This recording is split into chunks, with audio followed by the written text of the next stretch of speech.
Soledad, adelante. Me dijeron que alrededor de 15 minutos, por favor. Muchas gracias, Sergio. Buenos días.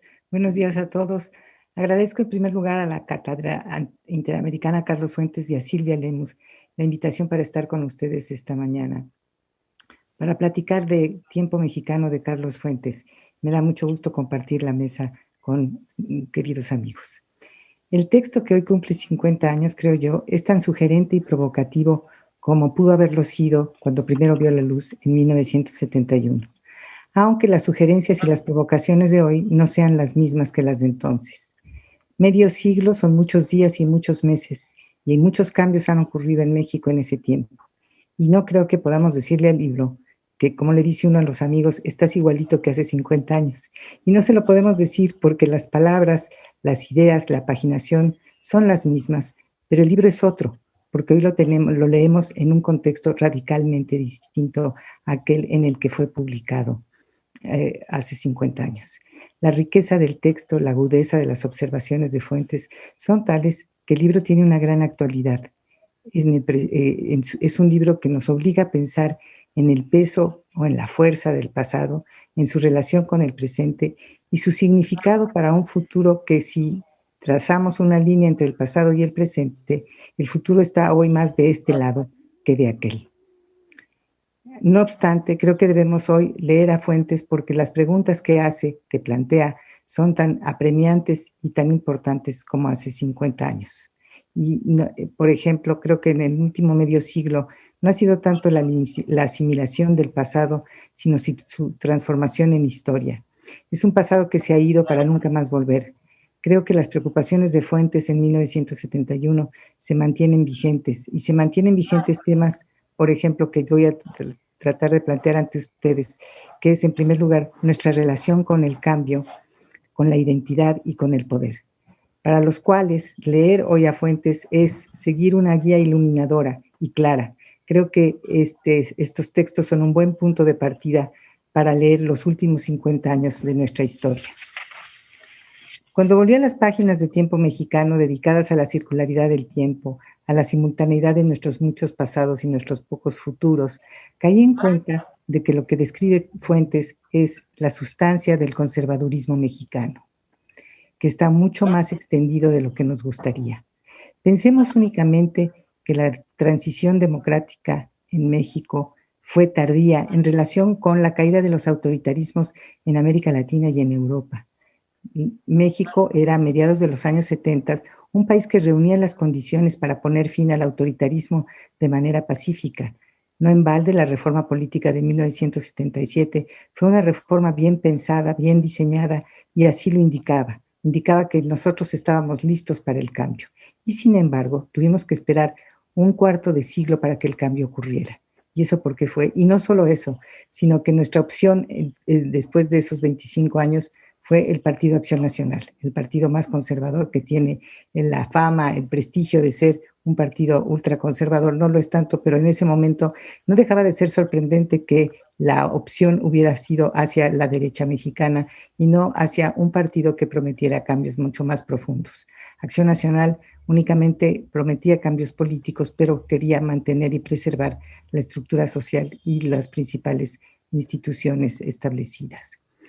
La reforma política de 1977 entonces fue como yo diría como una luz, una luminaria que se apagó muy rápido. Se apagó cuando volvió a ganar el PRI una y otra vez, 3 veces antes de que hubiera un verdadero cambio. Este conservadurismo mexicano empezó a manifestarse desde principios de los años 60, cuando dejamos pasar la oportunidad del cambio que abrió la sacudida que provocó la Revolución Cubana, la sacudida que provocó en todo el hemisferio. Esa oportunidad que Fuentes describe en la radiografía de una década y que él veía en el cumplimiento de la etapa revolucionaria y en la aparición del escritor como aquel que mantiene el margen de la heterodoxia a través de la imaginación verbal. Esa heterodoxia que podíamos traducir como libertad, y esa libertad que los escritores están dispuestos a proteger y a preservar. En ese ensayo, él rememora la formación de un grupo de intelectuales que nos dice: dan voz a quienes no pueden hacerse escuchar. Y no cabe duda que Octavio Paz, Emanuel Carballo, los fundadores del Espectador, la revista El Espectador, que luego pasaron a la revista Política, formaron parte de lo que sería, que yo llamo la sección mexicana del boom latinoamericano, y que para llamar de alguna manera la atención a los miembros de la generación del medio siglo, que probablemente están más vinculados con 1968, con la rebeldía de 1968, de lo que se ha reconocido. ¿Cuántos de los estudiantes que se lanzaron a la movilización del 68 no habían leído a estos autores y habían aprovechado ese margen de heterodoxia y de libertad que ellos habían abierto? Yo no sé si esa aversión al cambio que tenemos los mexicanos tiene que ver con la simultaneidad de los pasados que nos describe Fuentes una y otra vez. No sé si tiene que ver con el temor a la violencia, a la experiencia revolucionaria. Lo que sí sé y repito es que Acción Nacional fue el beneficiario de nuestros deseos de cambio y quedó corto con lo que había prometido.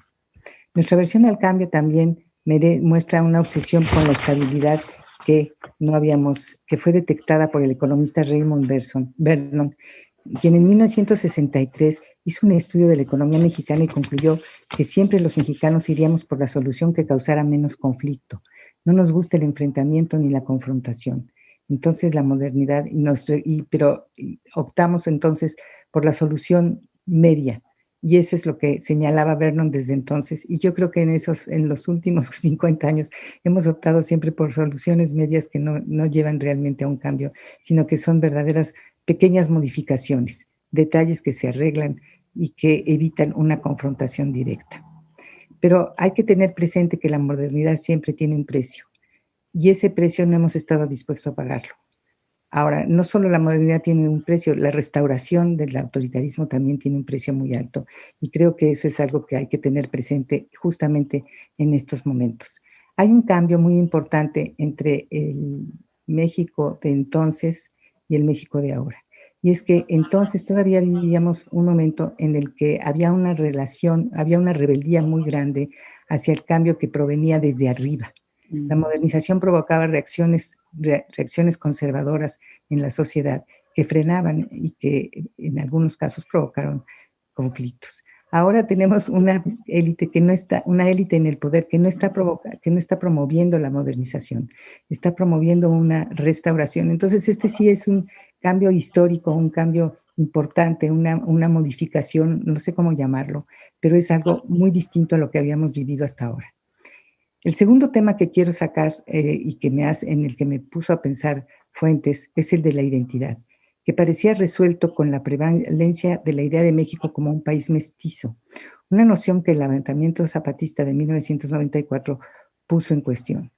Ahora han aparecido voces que nos hablan de razas diferenciadas en México y que niegan la realidad del mestizaje, que a mi manera de ver es, como bien sabido, no es un fenómeno cultural, además de biológico, pero sobre todo cultural. Y la preocupación nueva por la raza es algo que me parece completamente artificial, que viene de afuera. Yo creo que uno de los grandes éxitos de los mexicanos, si no tuvimos éxito en la transformación democrática, sí tuvimos éxito en reconocer que la cultura era un fenómeno, que nuestra cultura es un fenómeno mestizo y que ese mestizaje es el que nos da una verdadera identidad.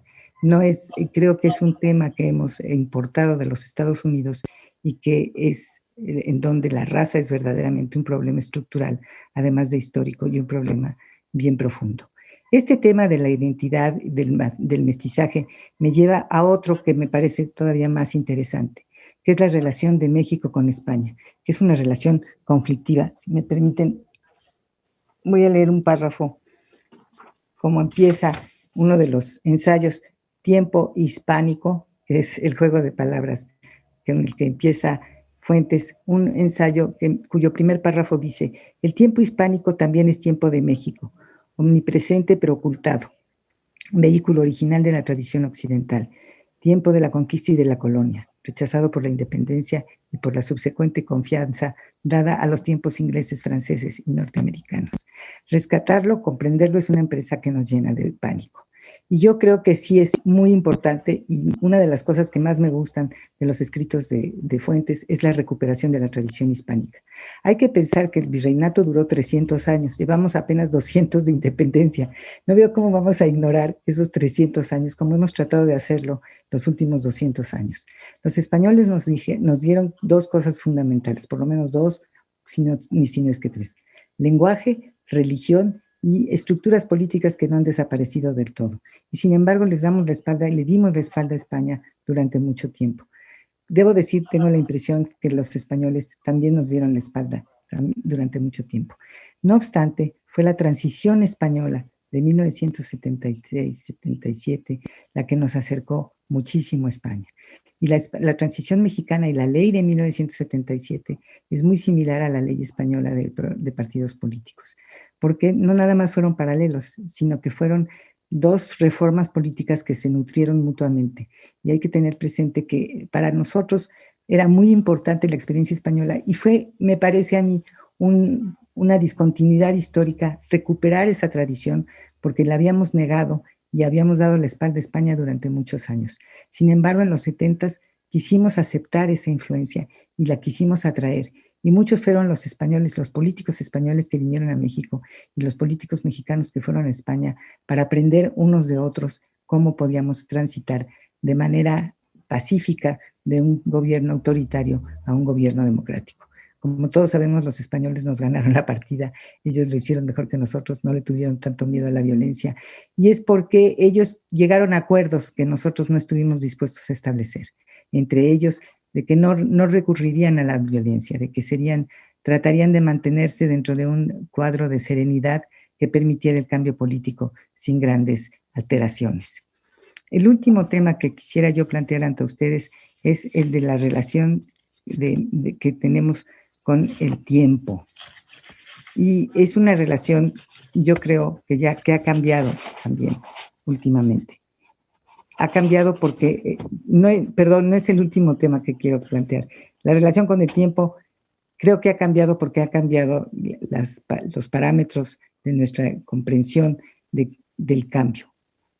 El cambio que nos lo prometieron nuevamente José López Portillo y Carlos Salinas. Lo que pasa es que José López Portillo y Carlos Salinas, creo yo, la oferta que nos hicieron tenía fundamentos bastante débiles, porque en el fondo ambos aspiraban a alcanzar la estatura del general Cárdenas.